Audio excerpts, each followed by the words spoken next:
Zobaczcie, tu się sadzonka dębu zabunkrowała. To znaczy tak myślę, że to jest dąb.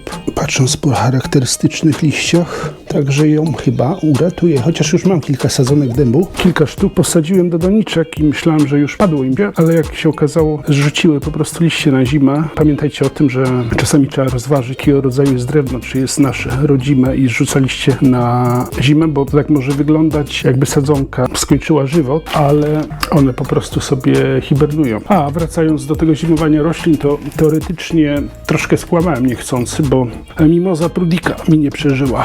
Ona dużą wilgotność potrzebuje i nie wiem, trzymałem w domu i to ją podniszczyłem. W domu zaczęła gubić liście i jak widać takie sprostowanie, które potem mi przyszło do głowy. W swoich audycjach staram się trzymać prawdy i jeżeli coś mi nie wyjdzie, to na pewno się o tym dowiecie, no bo tak jest dobrze.